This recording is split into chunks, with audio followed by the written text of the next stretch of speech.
ఆయన ఒక మహానటుడు నేను ప్రత్యేకంగా చెప్పాల్సిన పని లేదు.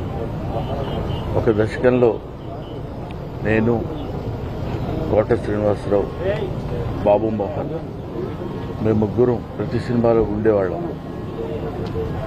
రోజుకు 18-20 గంటలు పనిచేసేవాళ్ళం. ప్రతి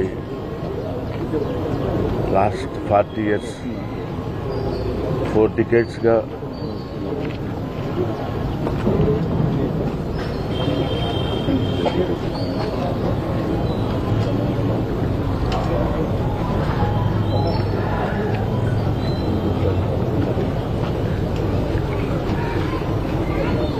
అరే ఒరే అనుకుంటూ కలిసి ఉన్నాం. వాళ్ళ కోట లేడు అంటే నమ్మలేకపోతున్నాం. నటన ఉన్నంత కాలం కోట ఉంటాడు.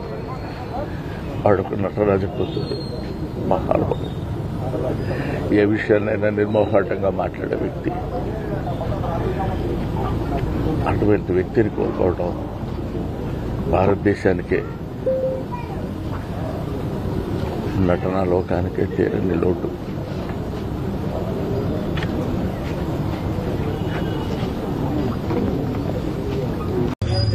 అలాంటి కోట శ్రీనివాసరావు ఇవాళ వెళ్ళిపోయాడంటే ఒక శూన్యం.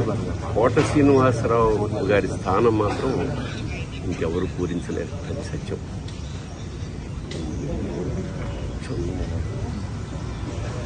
ఆయన మనస్సు పరమేశ్వరుడు కుటుంబాన్ని మనశ్శాంతిని కలిగించాలని మనస్ఫూర్తిగా ప్రార్థిస్తాను. మాకు కూడా కొన్ని వందల వేల అనుభూతుల్ని మిగిల్చిన కోట ఇవాళ కూలిపోయి.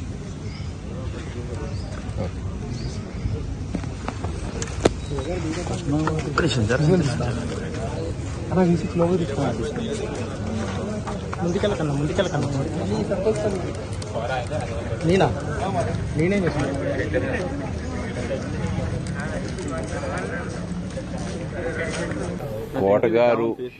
కోటగారు అని ఆయన మేము ఆప్యాయంగా పిలుచుకునేవాళ్ళం. నాకు సినిమాల్లోకి వెళ్ళక ముందు నాటకాల నుంచి కూడా బాగా పరిచయం. ఆయనతో కలిసి నాటకాలు వేసిన వాడిని నేను. చాలా అంటే ఒక కమిట్మెంట్ తోటి తపన ఉండేది విపరీతంగా. అంటే సినిమా యాక్టర్ అవుదాం అని ఎప్పుడు అనుకోలేదు.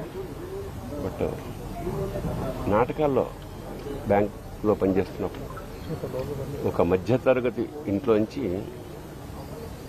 బయలుదేరిన అతని ప్రయాణం అంచెలంచెలుగా one of the best villains of Telugu industry. సరే, మామూలుగా సరదాగా మాట్లాడుకునే వాళ్ళ కోటగారి నేచర్ ప్రకారం మాట కటువుగా ఉండేది. సరే, చిన్నప్పటి నుంచి నాకు తెలిసిన వ్యక్తి కాబట్టి పెద్ద పట్టించుకునేవాళ్ళం కాదు. ఎన్నో విషాదాల్ని దాటుకుంటూ మహోన్నత శిఖరానికంటే యావత్ భారతదేశం అతన్ని గుర్తించింది. తమిళ, హిందీ ఇండస్ట్రీ కూడా. అలా ఒక అనుకున్నది సాధించాడు. ఇప్పుడే అదే చెప్పుకుంటున్నాం, మా అనుభవాలు. దాదాపు 50 ఏళ్ల సాహచర్యం అది. పైగా కుటుంబం, చిన్నపిల్లలు ఇంటెదురుగుండా ఉండడం వల్ల మాకున్న కుటుంబంతో కూడా చాలా అనుబంధం ఉంది. అలాంటి కోట శ్రీనివాసరావు ఇవాళ వెళ్ళిపోయాడంటే ఒక శూన్యం. కోట శ్రీనివాసరావు గారి స్థానం మాత్రం ఇంకెవరు పూరించలేరు. అది సత్యం. సంతోషం. ఆయన మనశ్శాంతి, ఆయనకి ఆ పరమేశ్వరుడు ఆ కుటుంబానికి ఆయనకి మనశ్శాంతిని కలిగించాలని మనస్ఫూర్తిగా ప్రార్థిస్తూ, మాకు కూడా కొన్ని వందల వేల అనుభూతుల్ని మిగిల్చిన కోట ఇవాళ కూలిపోయింది.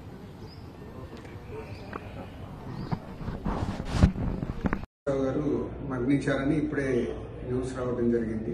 నేను యుఎస్లో ఉన్నాను.